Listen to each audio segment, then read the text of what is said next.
मित्रांनो, जय भीम. मी आहे राहुल खांडेकर, संयोजक बहुजन संघटक. आज special talk show with youth icon या सिरीजमध्ये मी एक महत्त्वाची व्यक्ती आपल्यासोबत इंट्रोड्यूस करत आहे. त्याची भेट आपल्याशी करून देत आहे. कोरोनाच्या काळामध्ये डॉक्टर म्हणून आपली सेवा देत आहेत. सेवा दिली. लहानशा 1.5 वर्षाच्या मुलाला घरी ठेवून आपलं MS शिक्षण पूर्ण केलं आणि डॉक्टर बाबासाहेब आंबेडकर यांच्या आदेशाप्रमाणे आपणही समाजाचे काम केलं पाहिजे अशा उद्देशाने काम करणाऱ्या डॉक्टर रेवती कांबळे यांचं मी आज या ठिकाणी आपलं स्वागत करतो. असं एक यूथ आयकॉन रेवती कांबळे आपल्यासोबत आज जोडलेले आहेत. त्यांचं मी या ठिकाणी स्वागत करतो. जय भीम रेवतीताई. सप्रेम जय भीम. प्रथमतः तथागत गौतम बुद्ध, महात्मा ज्योतिबा फुले, क्रांतीज्योती सावित्रीमाई फुले आणि भारतीय घटनेचे शिल्पकार डॉक्टर बाबासाहेब आंबेडकर यांना त्रिवार वंदन करते. आपण सर्वांना सप्रेम जय भीम. फर्स्टली मला या प्लॅटफॉर्मवर बहुजन संघटक इथे बोलण्यास संधी दिल्याबद्दल मी राहुलजी खांडेकर आणि स्वप्नील ओहाळ यांचे आभार मानते. आणि आज इथे मला खूप आनंद होतो मला इथे इन्व्हाइट केल्याबद्दल. मित्रांनो, नुकतंच रेवतीताईंनी आपलं MS कंप्लीट केलं. MBBS नंतर कोरोना काळामध्ये पेशंटची सेवा करणे, मुलाची देखभाल करणे आणि घर परिवार आणि हॉस्पिटल सांभाळून आपलं ज्यांनी MS आता नुकतंच कंप्लीट केलेलं आहे आणि MS झाल्याबद्दल मी त्यांना सर्वप्रथम शुभेच्छा देतो. त्यांनी आपलं MS जे आहे ते गायनाकोलॉजीमध्ये कंप्लीट केलेलं आहे आणि त्या आज बीड जिल्ह्यामधल्या अंबेजोगाई सारख्या शहरामध्ये रुग्णांची सेवा करत आहेत. त्यांचं सर्वप्रथम मी या ठिकाणी स्वागत करतो आणि आजच्या या मुलाखतीला आपण सुरुवात करूया. तर रेवतीताई, सर्वात पहिले तुमचं अभिनंदन करतो मी की आपण आज MS कंप्लीट केलं. डॉक्टर बाबासाहेब आंबेडकरांनी सांगितलं होतं की जर आपल्या समाजामध्ये वकील, डॉक्टर्स आणि इंजिनियर्स तयार झाले तर या समाजाकडे कोणीही डोळे वर करून बघण्याची हिंमत करणार नाही, असं बाबासाहेब बोलतात. तर आपल्याही परिवारामध्ये डॉक्टर आहे, इंजिनियर आहे आणि वकील सुद्धा आहेत. तर एकूणच मी सर्वप्रथम आपल्याकडून जाणून घेऊ इच्छितो की MS कंप्लीट करताना आपल्या समोर काय आदर्श होता आणि आपण MS का कंप्लीट केलं? माझे वडील प्रभाकर कांबळे हे रिटायर्ड एक्झिक्युटिव्ह इंजिनियर आहेत. आजोबा आणि माझी आजी हे अगदी म्हणजे एकदम गरिबी होती, हालाकीची परिस्थिती होती. माझ्या आई वडिलांचं लहानपणी लग्न झालं होतं. माझे वडील 7-8 वर्षाचे असतील आणि आईला तर काही समज नव्हती, म्हणजे ते अगदी 3-4 वर्षांची असेल. वडिलांना शिक्षणाची खूप आवड होती आणि परिस्थिती घरची अगदी गरीब होती. तर वडिलांना शिक्षण पूर्ण करायचं होतं म्हणून माझी आजी, आजोबा आणि माझी आई या तिघांनी मोल मजुरी करून माझ्या वडिलांना शिक्षणासाठी पैसे पुरवले. माझ्या आईने, आजी आजोबाने तर केलंच, पण माझ्या आईने पण अगदी शेतामध्ये पण काम केलेलं आहे. सो असा खूप खडतर प्रवास माझ्या वडिलांनी अनुभवला आणि त्यांचं शिक्षण कसं बसं त्यांनी पूर्ण करून 21व्या वर्षी त्यांना नोकरी लागली. नोकरी लागल्यानंतर मग त्यांना चळवळीची आवड निर्माण झाली, आंबेडकरी चळवळ. माझ्या वडिलांनी बामसेफ मध्ये काम केलेलं आहे, एम्बस अशा इत्यादी अनेक ज्या आंबेडकरिझम मुवमेंट्स आहेत त्यामध्ये काम केलेलं आहे. सो आम्ही 3 भावंड आहोत. तर वडिलांचं माझ्या असं होतं की म्हणजे जशी डॉक्टर बाबासाहेब आंबेडकरांचं एक आयडियल सोसायटीचं डेफिनेशन होतं की ज्या समाजामध्ये 10 वकील, 20 डॉक्टर आणि 30 इंजिनियर असतील, तो समाज हा प्रगल्भ समाज मानला जाईल. सो आम्ही 3 भावंड होतो. तर वडिलांचं स्वप्न होतं की एकाने डॉक्टर व्हावं, एकाने इंजिनियर आणि एकाने वकील. सो माझी थोरली बहीण ती LLB कंप्लीट करून तिने LLM म्हणजे मास्टर्स कंप्लीट केलंय, LLM पूर्ण झालंय तिचं पुणे विद्यापीठातून. आणि माझा भाऊ त्याने BE कंप्लीट करून ME केलंय मेकॅनिकल इंजिनिअरिंग मध्ये, त्याचं पण मास्टर्स कंप्लीट झालंय. मी धाकटी. मला लहानपणापासून माझं म्हणजे तुम्ही म्हणू शकता की माझं दृढ निश्चय म्हणजे ठरलेलं होतं की आपल्याला डॉक्टरच व्हायचं आहे. सो मला म्हणजे मी माझं अंबेजोगाई हे एक तालुका आहे, बीड जिल्ह्यामध्ये एक तालुका प्लेस आहे. तिथे माझं 10वी पर्यंतचं शिक्षण झालं, सेंट अँथनीज इंग्लिश स्कूलमध्ये झालं. आणि तिथून मग 11वी-12वीला मी प्युअर बायोलॉजी ग्रुप, म्हणजे डॉक्टर व्हायचं होतं हे डोक्यात होतं, त्यामुळे बायोलॉजी ग्रुप घेऊन त्या ह्याने वाटचाल केली की प्रिपरेशन वगैरे 11वी-12वीचं माझं लातूर राजर्षी शाहू महाविद्यालयातून झालं. त्यानंतर MBBS ला माझा नंबर लागला, तेव्हा वडिलांनी मला सांगितलं की डॉक्टर आता तू होणारच आहेस, त्यात काही वाद नाहीये, बट एक लक्षात असू दे की आपल्याला डॉक्टर होऊन डॉक्टर रूपी समाजसेवा आणि जनसेवा करायची आहे. आपल्याला पैसे हा सेकंडरी पार्ट झाला, पैसे कमवण्यासाठी नाही, तर आपलं जे ह्युमॅनिटी जपून समाजसेवा आणि जनसेवा करायची आहे. सो माझं MBBS मी NKP Salve medical institute Nagpur येथून पूर्ण केलं. बरं, आपण MBBS कम्प्लीट केलं इथपर्यंत आपण सांगितलं, परंतु ज्यावेळी आपलं MBBS कम्प्लीट झालं आणि त्यानंतर बहुतेक लग्न झालं आणि मग लग्नानंतर सुद्धा मग शिक्षण पूर्ण केलं, म्हणजे पुढे सुद्धा शिकलं पाहिजे, आपण बेस्ट ऑफ द बेस्ट असलो पाहिजे, आपण कोणत्याही मेरिटशी आपण कम्पीट करू शकलो पाहिजे, आणि म्हणून आपण MBS ला ऍडमिशन घेतली. आणि मग MS करताना आपल्याला काय काय अडचणी आल्या, म्हणजे प्रत्येकाला या कोरोनाच्या काळामध्ये बऱ्याच अडचणी होत्या, प्रत्येकाने त्या अडचणीवर मात करत काही ना काही आपल्याला या परिस्थितीमध्ये जिंकवत ठेवलं. तर ह्या परिस्थिती आपण कशा जिंकल्या हे आम्हाला ऐकायचे आहे, तर आपण याविषयी थोडंसं सविस्तर सांगावं. माझं MBBS पूर्ण झाल्यानंतर आम्हाला 1 वर्षाची इंटर्नशिप असते. नागपूरवरून मी MBBS कम्प्लीट केलं, बट मी जिथे राहते, माझी जी आपण म्हणू शकता म्हणजे माझं जे बर्थ प्लेस आहे अंबेजोगाई, इथे एक ग्रामीण रुग्णालय आहे. तिथे मी ट्रान्सफर घेऊन इंटर्नशिप माझ्या इथे स्वामी रामानंद तीर्थ मेडिकल कॉलेज आहे, तिथे मी 1 वर्ष सेवा दिली. आणि त्यानंतर पोस्ट ग्रॅज्युएशन तर करायचंच होतं, म्हणजे MBBS वर न थांबता पोस्ट ग्रॅज्युएशन हे आपल्याला करायचं आहे. बट खूप साऱ्या ब्रांचेस, म्हणजे खूप सारे सब्जेक्ट आहेत, अनेक सब्जेक्ट आहेत, कशात करणार पोस्ट ग्रॅज्युएशन. सो मी प्रिपरेशन स्टार्ट केलं. प्रिपरेशन करण्यासाठी मी पुण्याला होते, तिथे मी 1 वर्ष कोचिंग क्लासेस घेतले.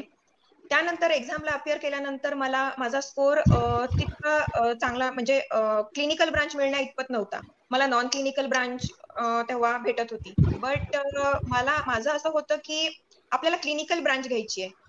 क्लिनिकल ब्रांच म्हणजे जिथे डॉक्टर पेशंट ऍक्च्युअल रिलेशनशिप असतं, त्यांचं ऍक्च्युअल इंटरॅक्शन असतं, किंवा तुम्ही ऍक्च्युअली पेशंटला ट्रीट करता.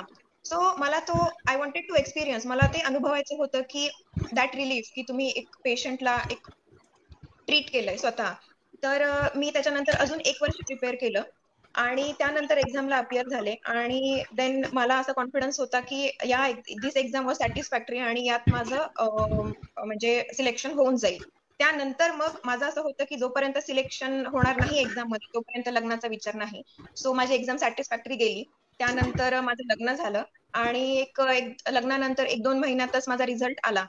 मग मला ग्रँड गव्हर्नमेंट मेडिकल कॉलेज, जे हॉस्पिटल आपण म्हणतो, तिथे obstetric and gynaecology master in surgery MS branch भेटली. मग तिथे 3 वर्षाचा कोर्स असतो. सो फर्स्ट इयर पार पडलं माझं. त्यानंतर सेकंड इयर मध्ये मी कन्सिव्ह झाले. I was pregnant in second year. So खूप डिफिकल्ट म्हणू शकतो आपण पिरियड, की माझी रेसिडेन्सी म्हणजे माझा जो PGचा कोर्स, मला ड्युटीज पण करायच्या होत्या हॉस्पिटलमध्ये आणि प्लस मी प्रेग्नंट होते. सो मला माझे हजबंड डॉक्टर अनुप लाटणे यांनी खूप सपोर्ट केला आणि मी माझी प्रेग्नन्सी सहित माझी ड्युटी 6 महिन्यापर्यंत मी माझी ड्युटी कंटिन्यू केली. म्हणजे अगदी OPD मध्ये पेशंटला बघणे, डिलिव्हरीज कंडक्ट करणे, सिझेरियन सेक्शन आणि बाकी इत्यादी जे सर्जरीज असतात, ऑपरेशन आपण म्हणतो ऑपरेशन थिएटरमध्ये, ते सर्व मी 6 महिन्याची प्रेग्नंट असेपर्यंत ते केलं. त्यानंतर मग मला रेस्ट ऍडवाइस केली होती. सो मी घरी आले. मग माझं डिलिव्हरी आणि मॅटर्निटी प्लस त्याच्यामध्ये मग परत कोविड आला, त्यामुळे 1 वर्ष माझा गॅप होता. बट त्यानंतर 1 वर्ष झाल्यानंतर माझं बाळ अगदीच लहान होतं. बट MSc डिग्री तर पूर्ण करायची होती. 2 वर्ष झाले होते. फायनल इयर राहिलं होतं. That was the toughest part. Final year मध्ये तुम्हाला ड्युटी, थिसिस आणि अभ्यासाची तयारी हे सगळं करायचं असतं. सो त्याच्यामध्ये माझे फॅमिली मेंबर्स म्हणजे माझे आई वडील असतील, माझे हजबंड असतील, माझे सासू सासरे यांनी अतिशय जास्त सपोर्ट केलं. Everybody was supportive. पण माझ्यासाठी ते खूप डिफिकल्ट होतं की कोविड पॅन्डेमिक चालू असताना हॉस्पिटल म्हणजे ड्युटी रिजॉईन करणे, आणि बाळ होतं माझं लहान महिन्यात, 1.5 वर्षाचं बाळ आहे माझं. सो आम्ही सगळं म्हणजे मी मनाची तयारी करून, that was the most difficult and toughest moment माझ्या लाईफ मधला किंवा माझ्या करिअर मधला म्हणू शकता. ते बाळाला म्हणजे कोविड ड्युटीज असायच्या, कोविड ड्युटीज करून वापस घरी येणं, घरी माझे छोटं बाळ असतात आणि सासू सासरे, तर आपल्यामुळे त्यांना लागण होऊ नये ही भीती, आणि ते खूप जोखमीचं, म्हणजे that was the toughest part. मला अजूनही ते दिवस आठवले, म्हणजे खूप आता मला सरप्राईज वाटतं की आय क्रॉस्ड ऑल ओव्हर आणि मी आता इथपर्यंत पोहोचलीये. पण सगळी काळजी घेऊन सुद्धा आम्हा सगळ्या घरच्यांना, म्हणजे माझे हजबंड, माझे सासू सासरे, फक्त माझ्या लहान मुलाला नाही झाली पण आम्हा सगळ्यांना कोविडची लागण झाली. पण fortunately everybody came out of it. आम्हाला सिव्हिअर सिम्पटम्स काही आल्या नाही. मग मी विचार केला की मला कोर्स कम्प्लीट करायचा आहे आणि बाळ आहे लहान, सो मी डिसाईड केलं की मी आयसोलेशन मध्ये एकटी राहील. आमचं जे कॉलेजचं हॉस्टेल आहे तिथे मी राहिले, बाळापासून दूर राहिले. कोविड ड्युटीज, थिसिसचं काम, एक्झाम प्रिपरेशन, हे सगळं करत असताना म्हणजे खूप माझं मेंटल स्टेट खूप अतिशय जास्त डिस्टर्बिंग होतं, सगळं डिस्टर्बिंग होतं. पण कधी कधी म्हणजे असं वाटायचं की आपण का करतोय हे सगळं, म्हणजे कशासाठी, मला माझ्या बाळाला माझी गरज आहे आणि मी कशासाठी करतेय, म्हणजे मला नकोय हे, आणि माझं बाळ लहान आहे, बाळाला गरज आहे, सो मी हे सगळं सोडून जावं. बट मग माझे हजबंड मला मोटिवेट त्यांनी खूप केलं. ते म्हणत असत की बाळाला सांभाळायला आम्ही सगळे आहोत, पण आता पॅन्डेमिक मध्ये तुझी पेशंट्सला जास्त गरज आहे. या उपर तुला जे तुझं journey towards destination, that should never stop. This time will pass, so just keep doing. आणि अशा पद्धतीने झालं. फारच म्हणजे हा इमोशनल आणि फार महत्वाचा टप्पा होता की कोविडच्या कंडिशनमध्ये बरेच लोक फार घाबरलेली होती, फार भीतीचं वातावरण होतं. आपण या काळामध्ये अनेक लोकांना गमावलं सुद्धा, म्हणजे हा सुद्धा अतिशय दुःखदायक घटना बऱ्याच घडलेल्या आहेत. आपल्यापैकी बरेच लोक या कोविडमधून ओके झालेत, बाहेर आलेत. आपण बऱ्याच काही वाईट आठवणी सोबत घेऊन गेले. त्या पैशाच्या स्वरूपामध्ये बराच आपला खर्च त्याच्यामध्ये गेलेला आहे, कारण सामान्य बिमारीसाठी एवढा कधीच पैसा लागला नाही जेवढा या कोविडमध्ये खर्च झाला. तर अशा पद्धतीनं येऊन आपण या MS आपलं कम्प्लीट केलं. तर आपल्याला बाळाबद्दल मला थोडंसं आणखीन विचारावं असं वाटेल की हे खरंच प्रत्येक आईला हा बाळाला, आता अनेक काम करणाऱ्या महिला आपण बघतो पुणे मुंबई सारख्या शहरामध्ये किंवा इतरही लहान मोठ्या गावामध्ये, म्हणजे ती भांडे घासणारी बाई असेल किंवा मोलकरीण असेल किंवा तुमच्यासारख्या डॉक्टर्स असतील, तर प्रत्येक बाईला आपलं मूल घरीच ठेवून जावं लागतं आणि त्यानंतरच ती तिचा व्यवसाय किंवा जे काय असेल ती करू शकते. तर अशा परिस्थितीमध्ये नेमकी आपण काय करायला हवं की जेणेकरून आपल्या बाळाला, आणि म्हणजे जे पॅरेंटिंग जे आहे तर ते पॅरेंटिंग कसं असावं, त्याबद्दल आपण थोडंसं सांगावं. आता पण म्हणजे लोअर स्ट्रेटापासून हायर स्ट्रेटापर्यंत every family members, like husband and wife, both are working. तुम्ही जसं म्हणालात की कामवाल्या आपल्या मेड्स असतील किंवा मिडल क्लास फॅमिली असेल किंवा higher class, like husband and wife both are working. So हे जे आहे की बाळाची किंवा मुलांची रिस्पॉन्सिबिलिटी ही फक्त आईची, म्हणजे it is always towards woman. आणि मग त्याच्यामध्ये प्रत्येक वेळी बायकांना, म्हणजे फिमेल्स ज्या असतात त्यांना कुठेतरी कॉम्प्रोमाइज असतं, म्हणजे आपल्या सोसायटीचं एकंदरीत ते ऍटिट्यूड असतो की मग तू नको करू, म्हणजे बाळाची फरफट होत आहे किंवा बाळाचं हे कॉम्प्रोमाइज होत असेल तर मग तू सोडून दे जॉब किंवा तू नको शिकू पुढे. So this attitude has to be change. आपले जे म्हणजे जे काही आहे आपलं बाळ आहे तर दॅट इज ते दोघांचंही असतं. सो मी इथे तुम्हाला सांगू इच्छिते की मी माझ्या ऍब्सेन्स मध्ये, म्हणजे माझ्या ऍब्सेन्स मध्ये माझ्या हजबंडनी आईसारखं माझ्या बाळाचा सांभाळ केलेला आहे. So I would like to tell to everyone की it is not only mother's responsibility. हे फादर्स म्हणजे पॅटर्नल साईड करून पण आलं पाहिजे की मदरच्या ऍब्सेन्स मध्ये father should take care of their kids. It is not only mother's responsibility. खूप महत्वाची माहिती या ठिकाणी तुम्ही आम्हाला दिलेली आहे की बाळ हे कुणाचं एकट्याचं नसतं, बाळ हे दोघांचं असतं. त्यामुळे ती त्या दोघांची रिस्पॉन्सिबिलिटी आहे. एक सांगू इच्छिते की घरामध्ये आपले मोठे म्हणजे आजी आजोबा, जे बाळाचे आजी आजोबा, त्यांचा हा खूप मोठा रोल असतो.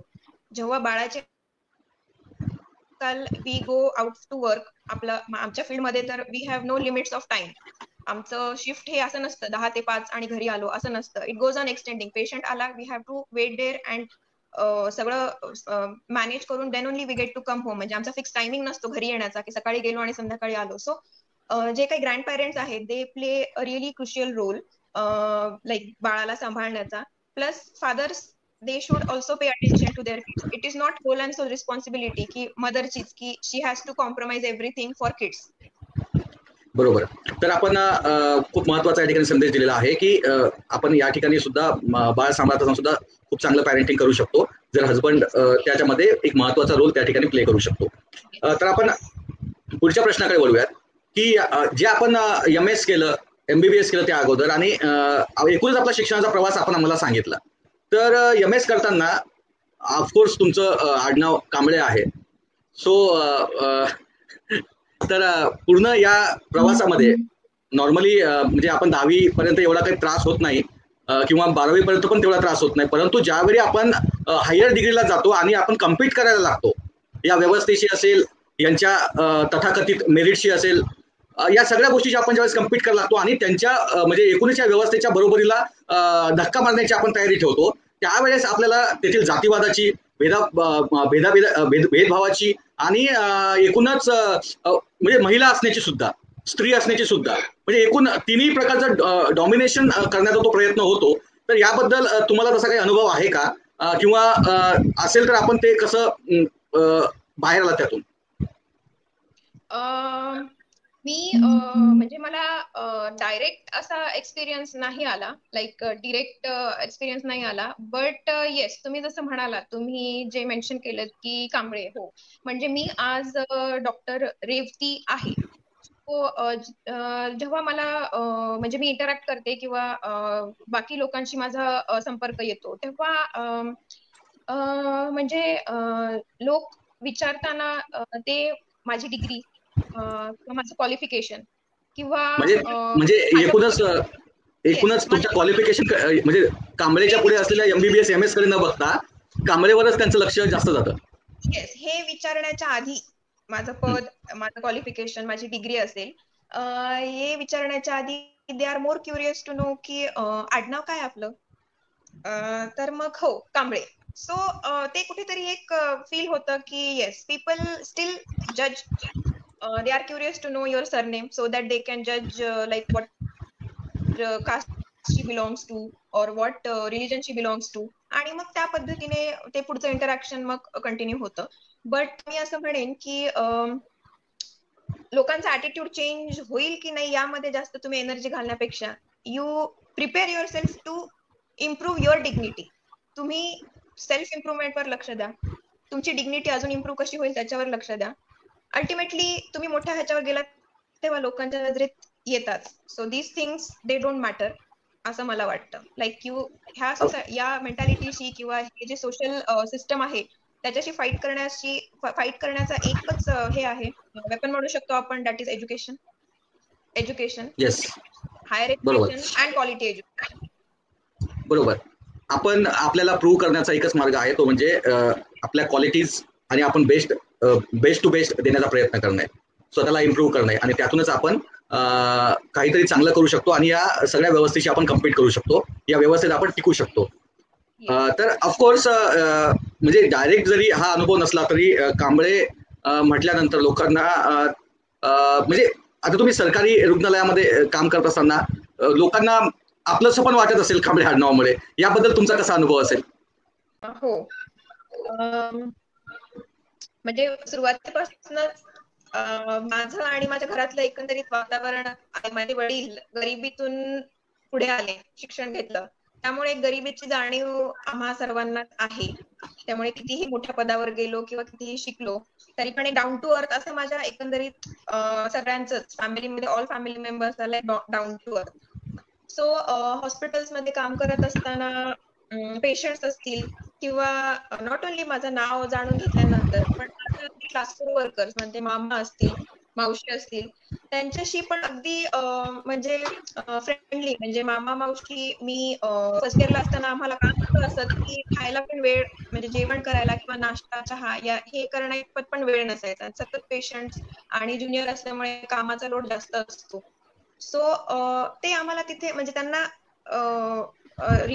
ते जाणीव होती की हे घर सोडून इथे राहतात, हॉस्टेलवर राहतात, आणि ते आम्हाला बघत असतात वॉर्डमध्ये इकडे तिकडे न खाता न आंघोळ करता इकडे असं काम करत असतात. So they used to offer us की मॅडम तुम्ही जेवलाच नाहीये तर तुम्ही आमच्यासोबत जेवा, किंवा पॅन्ट्री असते एक वॉर्डच्या बाजूला, तिथे चहा किंवा नाश्ता, तर दे यूज टू ऑफर अस. तर ते म्हणजे घरापासून दूर राहिल्यानंतर ते एक खूप चांगला अनुभव होता की इव्हन मी प्रेग्नंट असताना मामा आणि मावशी लोकांनी मला विचारायचे की मॅडम तुम्हाला काही खाऊ, म्हणजे काही खावं वाटत असेल तर आम्हाला तुम्ही सांगा बरं. सो तेव्हा ऍक्च्युली बाकी मेस किंवा फूड इतकं भयंकर असत की मी सांगायचे त्यांना की मामा मला ना उद्या तुम्ही हे बनवून आणा, किंवा मावशी तुम्ही मला याची भाजी द्या. सो ते एकदम आनंदाने माझ्यासाठी आणि म्हणजे माझे बाकी इतर कलिग्स आहेत त्यांच्यासाठी. बट तुम्ही म्हटल्याप्रमाणे माझं त्यांच्याशी निश्चितच थोडं वेगळं रिलेशन होतं. आणि म्हणजे घरापासून दूर राहिल्याचं आणि तिथे ते काळजी घेत असतात, तर तो खूप सुंदर अनुभव होता. बरं, एकूणच आता तुम्ही स्त्रीरोग तज्ञ आहात, महिलांच्या अनेक समस्यांशी तुम्ही जाणून आहात. तर मला या ठिकाणी हा प्रश्न विचारता येईल की नॉर्मली प्रेग्नन्सी किंवा ह्यामध्ये डिलिव्हरीज मध्ये बरेच काही इश्यूज असतात किंवा बऱ्याच काही गोष्टी असतात. म्हणजे एक प्रकार जो असं म्हणतात की बाळाला जन्म देणं म्हणजे स्त्रीचा हा पुनर्जन्मच असतो. अक्षरशः मरणाच्या दारातूनच स्त्री परत आलेली असते. तर मग अशा काही म्हणजे बाळ जन्मल्यानंतर किंवा काही थोडंसं वाईट घडल्यानंतर पण, तर त्यावेळेस जी लोकांच्या प्रतिक्रिया असतात की म्हणजे ज्यांना ज्यांना तुम्ही अशा लोकांना तुम्ही मदत करता या प्रेग्नन्सीच्या दरम्यान किंवा त्यांना बाळ होण्यासाठी मदत करता, त्यावेळी त्यांच्या भावना किंवा त्यांचं तुमच्याविषयी कसं आदर व्यक्त होतो, याबद्दल काही अनुभव असतील तर? हो, निश्चितच आहेत. आपण जसं म्हणतो की डॉक्टरच्या बोलण्यानेच पेशंटचं अर्ध जे असतं, सिकनेस म्हणतो आपण किंवा दुखणं म्हणतो, ते डॉक्टरच्या बोलण्याने अर्ध कमी होत असतं. So being polite to patients is very important. तुम्ही तुमच्या पेशंट्सशी पोलाइटली बोलता, तर त्यामध्येच पेशंट्सला, म्हणजे हे असं गव्हर्नमेंटमध्ये तर अपेक्षित नसतं. पेशंट्स म्हणजे इलिटरेट असतात, पुअर असतात, त्यांना नाही कळत की काय लिहून दिलंय. मग ते त्यांचे वारंवार प्रश्न असतात की मग किती नंबरला जायचं, कुठे जायचं, मग ही गोळी किती वेळा खायची. सो त्याच्यामध्ये त्यांचा फॉल्ट नक्कीच नसतो. त्यांना आपण वारंवार ते प्रेमाने समजून सांगितलं तर they really feel very good. आणि बाकी एकंदरीत आमचं तर कामच असतं, रेसिडेंट्स माझंच नाही बट सगळे जे काही डॉक्टर्स आहेत ते पेशंटच्या ट्रीटमेंटसाठीच करत असतात. बट एकंदरीत तुमची मॉडेस्टी किंवा तुमचा पोलाइटनेस जो असतो तो खूप जास्त इन्फ्लुएन्स करतो पेशंट्सला त्यांच्या मेंटल स्टेटवर. म्हणजे already they go through the physical pain तर असतंच त्यांना, त्यामुळे मेंटल स्ट्रेस पण असतो. सो तुमचा डॉक्टरचा जो रोल असतो तो त्यांच्याशी पोलाइटली बोलणे आणि त्यांना प्रेमाने बोलणे, हा this thing really matters a lot. आणि हो, माझे अजूनही असे पेशंट्स आहेत जे म्हणजे माझ्या कॉन्टॅक्ट मध्ये अजून आहेत, आणि तेही मला म्हणजे मी शिक्षणासाठी बाहेर राहत असताना मेन प्रॉब्लेम म्हणजे आम्हाला ते सतत विचारत की मॅडम आम्ही आता बरेच आहोत, आम्हाला डिस्चार्ज भेटला आहे आणि तुम्ही खूप चांगली ट्रीटमेंट दिली, तर तुम्हाला काय हवं आहे. तर आम्ही फक्त एकच गोष्ट मागायचो की आम्हाला तुमचं घर जर जवळ असेल तर आम्हाला जेवण द्या. सो मला म्हणजे एंड ऑफ माय एक्झाम पर्यंत पण माझे जे आहेत खरंच सांगा. तर त्यांनी म्हणजे आमच्यासाठी दे यूज टू गेट फूड्स, आणि अजूनही ते माझे वेल विशर्स आहेत. आणि मला खरंच आनंद होतो की कुठेतरी म्हणजे they I am in their memory still. So it feels good. Okay. खरंच असा अनुभव आहे का की एखाद्या म्हाताऱ्या आजीने असा गालावरून हात फिरून आपलं ते त्या टाईप मध्ये ज्याला आपण म्हणजे काय म्हणतात की तो कौतुक करणे आपलं? येस, आहे असा अनुभव. म्हणजे एज ओल्ड पेशंट्स आमच्याकडे जे येतात गायनेकॉलॉजीमध्ये, तर त्यांना मोस्ट ऑफ द पेशंट्स हे कॅन्सर पेशंट्स असतात. आणि म्हणजे माझं असं असतं की जे पोस्ट ऑपरेटिव्ह पेशंट्स असतात, म्हणजे ज्यांचं ऑपरेशन झालेलं आहे किंवा जे प्री ऑपरेटिव्ह म्हणजे as old patients in short, तर मला बऱ्याच वेळा असं होतं की खूप काम असतं, सिनियर्सचे बोलणे ऐकावे लागतात, झोप नसते, जेवण नसते, त्यामुळे चिडचिड ही होते. तर पेशंट्सवर चिडचिड होते किंवा ते वारंवार प्रश्न विचारतात, तर मग त्यांना काहीतरी उलट बोललं जातं. पण माझं असं होतं की जे म्हणजे कॅन्सर पेशंट्स आहेत किंवा जे पोस्ट ऑपरेटिव्ह पेशंट्स आहेत, तर मला त्यांच्याबद्दल खरंच खूप सिंपथी वाटायची की एवढ्या म्हाताऱ्या आज्या आणि त्यांचं ऑपरेशन झाल्यानंतर मी फार काही नाही केलंय, म्हणजे जे बाकीचे रेसिडेंट्स किंवा बाकीचे डॉक्टर्स करतात तर तेच मी केलंय. बट माझं एक होतं की आपण त्यांना थोडंसं प्रेमाने बोललं पाहिजे. सो त्यांना ते खरंच मी परत तेच सांगते की हे खूप मॅटर करतं. आणि एक आजी होत्या, त्यांना त्यांचं किडनी फेल्युअर झालं होतं आणि त्यांचे कोणीच रिलेटिव्ह नव्हते. रिलेटिव्ह दूर होते, कुठेतरी ट्रायबल एरियामध्ये राहायचे, फोन नव्हता आणि त्यांचं डायलिसिस करणं खूपच म्हणजे तेव्हा गरजेचं होतं त्यांचं लाईफ सेव्ह करण्यासाठी. माझ्याकडे काहीच सोर्सेस नव्हते, त्यांचे रिलेटिव्ह नव्हते. आम्हाला कन्सेंट फॉर्म भरावा लागतो. त्यासाठी कोणीतरी पाहिजे की बाबा रिस्पॉन्सिबिलिटी घ्यायला आम्ही आहोत, आम्हाला सिग्नेचरसाठी पाहिजे. बट कोणीच नव्हतं. मी माझ्या सिनियरशी कन्सल्ट केलं. माझे सिनियर्स म्हणाले की Revati, to save her life तुला तिचं डायलिसिस तर आपल्याला करावंच लागेल. ते खूप म्हणजे आजीला माझी भाषा कळत नव्हती, कारण त्या ट्रायबल एरियामधून होत्या. असं खूप डिफिकल्टीज मधून मी आमचे मेडिसिनचे जे डॉक्टर्स आहेत, रेसिडेंट डॉक्टर, त्यांच्याशी बोलून आणि थोडंफार जे काही माझ्याच्याने जितके सोर्सेस पॉसिबल होते ते सोर्सेस मी इम्प्लिमेंट करून त्यांचं डायलिसिस केलं.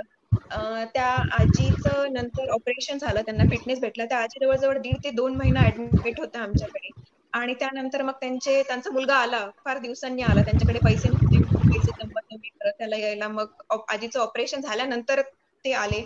मग आजीने सांगितलं सगळं की ही माझी माय हाय, हिने माझा जीव वाचवला हाय आणि तू कुठे होतास? तिच्या मुलाला ती थोडंसं रागवत होती की तू कुठं होतास? आता काय मी तुझं करू? झालं माझं, माझ्या मायेने माझं नीट केलं. आणि तुम्ही जसं म्हणालात तसं त्यांनी माझ्या तोंडावरून हात फिरवला, असं ही माझी माय हाय आणि तिच्यामुळं मला जीवन भेटलं हाय, असं आहे अनुभव. असे बरेच आहेत अनुभव, बट हा एक त्या आजी मला अजून आठवतात, लक्षात आहे. क्या बात आहे, क्या बात आहे. म्हणजे ह्या दुवाच डॉक्टरला फार महत्वाच्या वाटतात एकूण त्यांच्या पूर्ण प्रवासामध्ये. कारण सतत स्ट्रेसफुल लाईफ असतं आणि त्याच्यामध्ये अशी ज्यावेळेस लोक भेटतात त्यावेळेस आपण काहीतरी चांगलं करतो याची जाणीव निश्चितच आपल्याला होते. तर आपण मी पुढचा तुम्हाला यावेळी प्रश्न विचारतो की एकूणच या प्रवासामध्ये आपले जे आयकॉन्स आहेत, ज्यांना आपण आदर्श म्हणतो, तर एकूण आपल्या समोर काय आदर्श होता या प्रवासामध्ये पूर्ण? माझ्या घरामध्ये म्हणजे चळवळीचं वातावरण, आंबेडकरी चळवळीचं वातावरण आहे. तर ते बाळकडू म्हणजे डॉक्टर बाबासाहेब आंबेडकर हे म्हणजे माझे आयकॉन आहेत. आणि त्यांनी जे म्हटलं होतं, म्हणजे त्यांचा जो संदेश होता समाजासाठी आपल्या, की pursue higher education and achieve key post, तर हे खूप महत्वाचं आहे. आणि हायर एज्युकेशन आणि की पोस्ट म्हणजे मी आता MS झालं आहे माझं, तर माझं जर्नी इथे थांबत नाही. की पोस्ट अचीव केली आहे, बट माझी इथून पुढची वाटचाल जी असेल ती अपलिफ्टमेंट ऑफ द डाऊन रोडन साठी असेल. जे तळागाळातले लोक आहेत त्यांना त्यांचं अपलिफ्टमेंट, त्यांचं डेव्हलपमेंट, याच्यासाठी माझी पुढची वाटचाल असेल. बरोबर आहे. तर एकूणच या प्रवासामध्ये जे काही डॉक्टर बाबासाहेब आंबेडकर असतील किंवा एकूणच चळवळीचे महापुरुष हे आपले आदर्श राहिलेले आहेत आणि त्यांच्यामुळे स्त्री शिक्षण किंवा मी इथपर्यंत आता आलीये, हे त्यांनी जे काम केलं आहे, फिमेल एज्युकेशन किंवा जेंडर इक्वॅलिटी म्हणू शकतो आपण, एम्पॉवरमेंट, हे सगळं आणि त्यांची जी स्वप्न होती ते त्या दिशेने थोडंफार आपलं कॉन्ट्रीब्युशन असेल माझं. बरोबर आहे. तर एकूणच आपण डॉक्टर बाबासाहेब आंबेडकर यांना आदर्श मानून आणि आपल्या वडिलांच्या सतत प्रेरणेनं आपण हा प्रवास पूर्ण केलेला आहे. तर यामध्ये तुमच्या पूर्ण या लाईफमध्ये कोणत्या कोणत्या महत्वाच्या व्यक्तींचं किंवा काही गोष्टींचं योगदान राहिलं या पूर्ण प्रवासामध्ये की ज्यांना तुम्ही आज थँक्यू म्हणू शकाल? फर्स्ट ऑफ ऑल माझं जे इन्स्पिरेशन आहे माझ्या वडिलांनी, जिथून मला प्रेरणा मिळाली, जिथून मला इन्स्पिरेशन भेटलं की डॉक्टर व्हायचं आहे, तर I really thanks to my father. माझी आई मेकर आहे, तिला मी थँक्यू म्हणजे thank you is a really small word. आणि लग्नानंतर खूप डिफिकल्टीज येतात युजली फिमेल्सला किंवा मुलींना, बट माय हजबंड आणि माझे इन-लॉज जे आहेत ते खरंच खूप जास्त सपोर्टिव्ह आहेत आणि त्यांच्यामुळे मी हे पूर्ण करू शकले. म्हणजे माझं लहान बाळाला सोडून म्हणजे माझी मेंटल स्टेट कोविड आणि लहान बाळ याच्यामध्ये हे झालं होतं की कधी कधी विचार यायचा की जाऊ दे, नको, म्हणजे आपण आपला कोर्स बघूया, नंतर करूया, किंवा म्हणजे नको वाटायचा तो विचार परत जाऊन हॉस्पिटल जॉईन करणे. बट माझ्या बाळाची पूर्ण जिम्मेदारी म्हणजे आई सारखं माझ्या बाळाचा सांभाळ माझ्या हसबंडने केला, मला मोटिवेट केलं. मी जेव्हा जेव्हा डिमोटिवेट किंवा डिमोरलाइज झाली तेव्हा त्यांनी खूप मला जास्त स्ट्रेंथन केलं. सो डॉक्टर अनुप लाटणे आणि माझे सासू सासरे यांना मी खरंच खूप खूप धन्यवाद करते. नक्कीच. तर एकूणच हा प्रवास आपला खूप चांगला होता आणि या प्रवासामध्ये आपण आतापर्यंतचा हा प्रवास आपण थोडाफार डिस्कस या ठिकाणी केलेला आहे. तर माझा पुढचा जो प्रश्न आहे की एकूणच भविष्यातील काय काय तुमचे प्लॅनिंग्स असतील किंवा काय विचार आहेत जे आपण भविष्यात करू इच्छिता, समाजासाठी असेल किंवा एकूणच या मानव कल्याणासाठी, त्याबद्दल काय सांगाल? सोशल अवेअरनेस जो आहे तो अजूनही नाहीये, म्हणजे रिलेटेड टू माय फील्ड, म्हणजे माझं जे गायनेकॉलॉजी, ऑब्स्टेटिक अँड गायनेकॉलॉजीशी रिलेटेड म्हणाल तर अजूनही मेडिकल सर्व्हिसेस ज्या आहेत त्या सगळीकडे नाहीयेत. म्हणजे ट्रायबल एरियाज म्हणा, तिथे अजूनही होम डिलिव्हरीज होतात, अर्ली मॅरेजेस होतात. अर्ली मॅरेज त्याच्यामुळे टीनेज प्रेग्नन्सीज होतात, ज्यामुळे प्रेग्नन्सी आणि रिलेटेड डिलिव्हरीज ज्या आहेत त्या अतिशय जास्त कॉम्प्लिकेट होतात. आणि मॅटर्नल मॉर्टॅलिटी म्हणजे माता मृत्यू दर, मॅटर्नल मॉर्टॅलिटी रेट जो आहे तो अजूनही कमी झालेला नाहीये, जस्ट बिकॉज की लोकांपर्यंत जी इन्स्टिट्यूशनल डिलिव्हरीची जी कन्सेप्ट आहे, म्हणजे हॉस्पिटलमध्ये डिलिव्हरी करणं हे अतिशय जास्त महत्वाचं आहे. Save the life of a mother and also life of a baby. त्यानंतर अर्ली मॅरेजेस म्हणजे आपण बघतो टीनेज म्हणजे 15-16 किंवा 14-15 वर्षांचं असताना मुलींचे लग्न होतात आणि त्या अगदी 15-16 वर्षांच्या असताना they get pregnant. So those pregnancy are considered high risk. त्या टीनेज प्रेग्नन्सी ज्या असतात त्या हाय रिस्क प्रेग्नन्सीज असतात, त्यांच्यामध्ये म्हणजे बरेच कॉम्प्लिकेशन्स होतात. म्हणजे मग ते हिमरेज असेल, ब्लिडिंग असेल, अॅनिमिक असतात किंवा एक्लेम्शिया म्हणतो आपण. सो असे जीव घेणे कॉम्प्लिकेशन्स त्यांच्यामध्ये होतात. सो मला सांगायचं की सगळ्यांनीच आणि मी सुद्धा सोशल अवेअरनेस हा क्रिएट करायचा आहे. We should stop early marriages.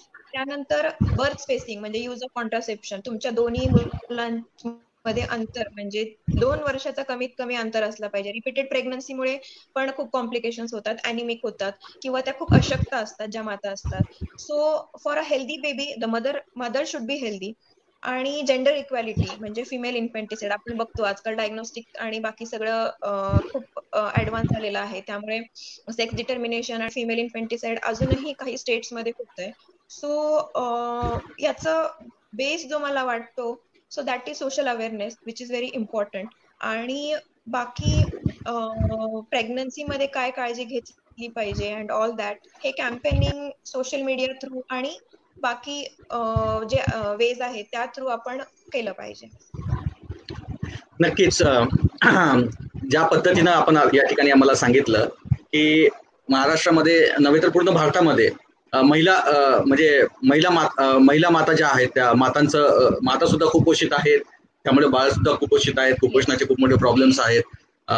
त्यानंतर पुण्या मुंबई सारख्या शहरामध्ये इव्हन म्हणजे चांगल्या पदावर असलेल्या महिलांसुद्धा या जवळजवळ आपण जर चेक केलं, त्यांचं जर हेमोग्लोबिन चेक केलं किंवा आयरन चेक केलं, तर त्या बहुतेक अॅनेमिकच भेटतात आपल्याला. अतिशय कमी हेमोग्लोबिन असतं, कारण त्यांची जी लाईफस्टाईल झालेली आहे, म्हणजे कामाची पद्धत असेल किंवा काम करण्याची तास आहेत, वेळ आहे, आणि त्यातून त्यांना उद्भवणारे प्रश्न आहेत. तर हे फार मोठे मोठे प्रश्न आहेत. तर पुण्यामध्ये तर बहुतांशी 70% महिला जवळपास या ज्या काम करणाऱ्या महिला आहेत अॅनेमिक आहेत, असं आमच्या एका डॉक्टर मित्राने आम्हाला सांगितलं होतं. तर त्यासाठी त्यांना आपण हे जे अॅनिमिक आहे, अॅनिमिक टेंडन्सी, ती प्रेग्नन्सी मध्ये वाढते. कारण जे मदरचं आयर्न स्टोर्स असतात, म्हणजे आपण हिमोग्लोबिन म्हणतो, ते पण बाळाला जात असतं, त्याला सप्लाय बाळाला होत असतो. आणि त्यामुळे आईमध्ये, म्हणजे जी कोणी प्रेग्नेंट वुमन आहे, प्रेग्नेंट मदर आहे, तिच्यामध्ये ते अतिशय जास्त कमी असतं. आणि हा खूप एक निग्लेक्टेड फॅक्टर आहे. म्हणजे इन जनरल पण आपण बघतो की हिमोग्लोबिन कमी असतं, पण ते लक्षात येत नाही. जोपर्यंत सिम्पटम्स येत नाहीत तोपर्यंत पीपल निग्लेक्ट. इव्हन लिटरेट, तुम्ही बोललात तसं, सुशिक्षित पण जे आहेत ते पण, this is totally a neglected factor. So मी तेच बोलले की social awareness is very important. So त्या दृष्टिकोनातून तुम्ही काही अभ्यास करून काही म्हणजे काही प्लॅनिंग किंवा इम्प्लिमेंटेशन लेवलला काही तुमचं प्लॅनिंग आहे का या पद्धतीचं? हो, म्हणजे आमचा protocol obstetric ANC care, antenatal care आम्ही जे म्हणतो, म्हणजे जे गर्भवती माता, त्यांचं जे 9 महिन्याचं जे हे असतं, अँटीनेटल केअर आम्ही म्हणतो त्याला. सो ते पूर्ण शेड्यूल त्यांचं 9 महिन्याचं, तर त्यांचं जे शेड्यूल असतो, तर त्याच्यामध्ये ते प्रोग्राम्स पण आहेत आपल्याकडे, ज्याच्यामध्ये आपण फॉलिक ऍसिड आणि आयर्नच्या टॅबलेट्स देतो. पण बरेच पेशंट्स असतात की जे घेत नाहीत किंवा कोणाला ते सूट होत नाहीत. तर time to time haemoglobin checkup हे प्रत्येक व्हिजिटला प्रेग्नेंट वुमनचं केलं पाहिजे, आणि करतातही.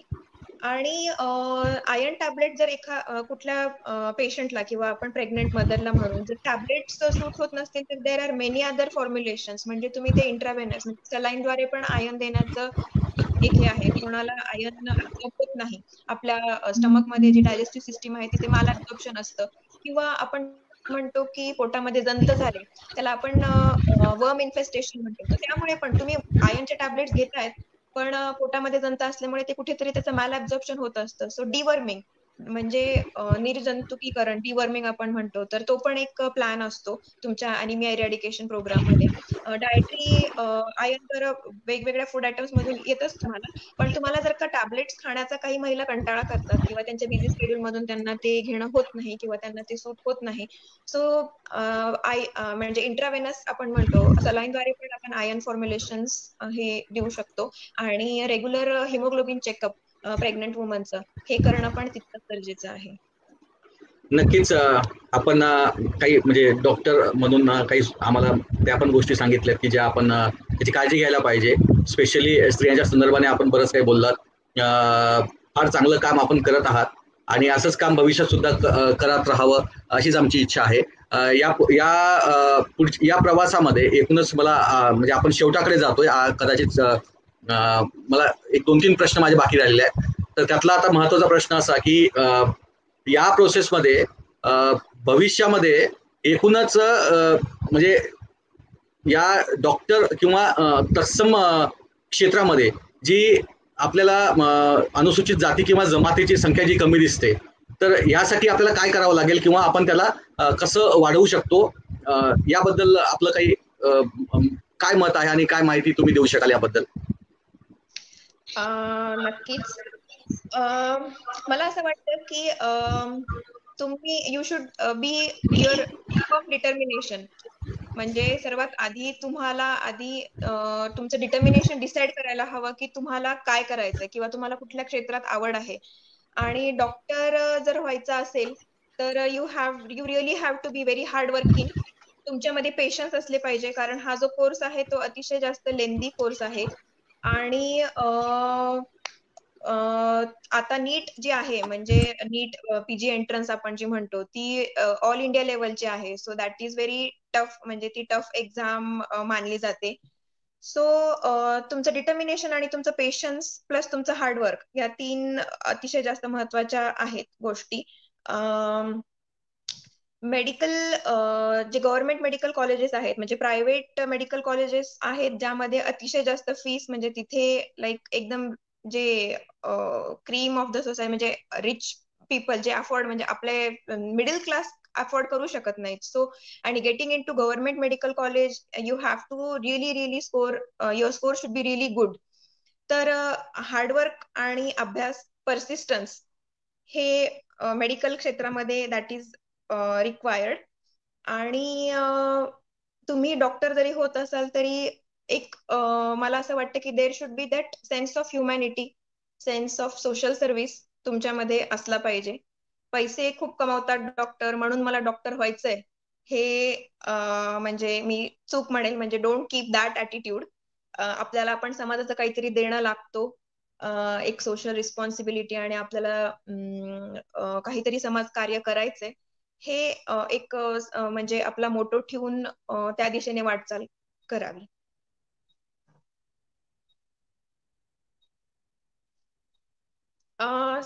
सर तुमचा आवाज येत नाहीये. हॅलो. आपल्याकडे आपण बघतो की लोक बरेच शिकलेले आहेत म्हणजे बऱ्याच म्हणजे बाबासाहेब आंबेडकर हे आयुष्याच्या आपल्या शेवटापर्यंत स्वतःला विद्यार्थी मानतात. बरोबर आहे. तर त्यामुळे आपण MS पर्यंत आता शिकलेले आहात. तर पुढे पुढे म्हणजे शिक्षणाच्या संदर्भानं असेल किंवा एकूणच काही थिसिस मांडणी असेल किंवा काही पेपर्स असतील किंवा काही वेबिनार्स जे काय असतं की ज्याच्या माध्यमातून काही प्रश्न आपण मांडू शकू आणि एकूणच आपलं जे जे आपण डॉक्टर आहोत ते डॉक्टर असण्याचं जे काही काम आहे ते जगासमोर आपण आणण्याचा प्रयत्न करूयात. तर त्या संदर्भाने आपण आपलं काही प्लॅनिंग आहे का कसं? Yes definitely. म्हणजे माझं शिक्षण मी जसं म्हणाले की मी MS झाली आहे तर माझं जर्नी इथे नाही थांबत. अजून बरेच असे क्षेत्र आहेत जे मला एक्सप्लोर करायचे आहेत किंवा मला परस्यू करायचे आहेत. म्हणजे आपण इनफर्टिलिटी माझ्या क्षेत्रातलं म्हणाल तर इनफर्टिलिटी आजकाल खूप प्रमाण वाढतंय इनफर्टिलिटीचं. सो त्यामध्ये पण फेलोशिप्स असतात तर ते पण मी परस्यू करणार आहे. आणि जे ऍडव्हान्स्ड सर्जिकल प्रोसिजर्स आहेत म्हणजे आपण म्हणतो की लॅप्रोस्कोपिक किंवा दुर्बीणद्वारे शस्त्रक्रिया, सो त्याचं पण फेलोशिप आणि कोर्सेस मला जे आहेत ते कम्प्लीट करायचे आहेत. आणि त्याशिवाय मी तुम्हाला बोलले की सोशल अवेअरनेस कॅम्पेन माझं असेल जे मला करायचं आहे. So through all the social media, YouTube असेल किंवा मी आता जस्ट MS पास केलंय सो तेवढं प्रिपरेशन नाहीये बट निश्चितच इन फ्युचर माझी त्या दिशेने वाटचाल असेल. Social awareness campaigns through all the social medias किंवा ग्राउंड लेवलवर असेल ते मी निश्चितच करू इच्छिते. नक्कीच मी आपणास महिलांच्या संदर्भाने जे काही प्रश्न असतील नक्कीच त्या प्रश्नांसाठी आपल्याला निमंत्रित करेल, अवेअरनेससाठी निमंत्रित करेल. आज आपण एकूणच आपला प्रवास आपण बघितला MS पर्यंतचा. तर त्यावेळी आपण नक्की जो काही आपल्या महिलांच्या समस्या असतील या समस्यांवर आपण त्यावेळी बोलूयात. माझा शेवटचा प्रश्न आपणास या ठिकाणी मी आपला विचारतो आणि त्यानंतर आपण कार्यक्रम संपवूयात. तर माझा हा शेवटचा प्रश्न आहे की येणाऱ्या विद्यार्थ्यांना, तरुणांना आणि एकूणच आपल्या समाजाला आपण आपल्याकडून काय संदेश द्याल? माझा संदेश आहे की तुम्ही खूप शिका. Education is only the key to fight and survive in the present social system. आणि जसं बाबासाहेब म्हणाले की pursue higher education and achieve key post. आणि त्या पोस्टवर जाऊन आपल्याला थांबायचं नाहीये तर त्या पोस्ट अचीव करून बाकी तळागाळातले जे लोक आहेत मी जसं म्हणाले की upliftment of the down trodden हे आपल्याला कार्य करायचं आहे. अजूनही खूप इकॉनॉमिकली म्हणा, सोशली म्हणा अतिशय जास्त बॅकवर्ड आहेत तर त्यांना वर आणण्याचं काम, त्यांच्या अपलिफ्टमेंटचं काम आपल्याला करायचं आहे. सो शिक्षण हा एकच मार्ग आहे. नॉलेजेबल व्हा, खूप खूप शिका आणि हार्डवर्क, पेशन्स, परसिस्टन्स आणि फोकस या गोष्टी. खूप खूप धन्यवाद. आपण तरुणांना या ठिकाणी चांगला संदेश दिलेला आहे की आपण शिकण्याशिवाय आपल्यासमोर दुसरा काहीही पर्याय नाही आणि ते फोकस होऊन केलं पाहिजे. आपण आपलं शिक्षण हे जे आहे बेस्ट ऑफ द बेस्ट आपण घेण्याचा प्रयत्न केला पाहिजे आणि एकूणच या कॉम्पिटिशनमध्ये टिकेल किंवा टिकलो पाहिजे या पद्धतीनं आपण आपलं नॉलेज हे अपग्रेड केलं पाहिजे. कारण कालच्या सगळ्या ज्या टेक्नॉलॉजीज आहेत, पद्धती आहेत, या जवळपास आता बंद होत चाललेल्या आहेत, ज्याला आपण ऑब्सोल्यूट म्हणतो, आणि नवीन टेक्नॉलॉजी डेव्हलप होत आहे. तर आपण या नवीन टेक्नॉलॉजीशी जुळून घेता आलं पाहिजे. आज जसं पूर्वी असे कॅम्पेन जे आज इंटरव्ह्यू होत आहेत हे फक्त टीव्ही वगैरे म्हणजे अशाच मध्ये बघायचो, आज आपण सोशल मीडिया थ्रू असे इंटरव्ह्यू करतोय. तर हे नक्कीच या पद्धतीने आपण अपग्रेड करत राहिलो पाहिजे. फार महत्वाचा आपण संदेश दिला. आपण डॉक्टर बाबासाहेब आंबेडकर, फुले शाहू आंबेडकर चळवळीसाठी भविष्यात योगदान द्याल आणि एकूणच आपण आपल्या समाजासाठी खूप चांगलं कराल अशा आपणास शुभेच्छा देतो आणि आपल्या भावी प्रवासासाठी अनेक अनेक अनेक आमच्या मंगल कामना आणि याच ठिकाणी थांबतो. जय भीम, जय भीम, जय भारत.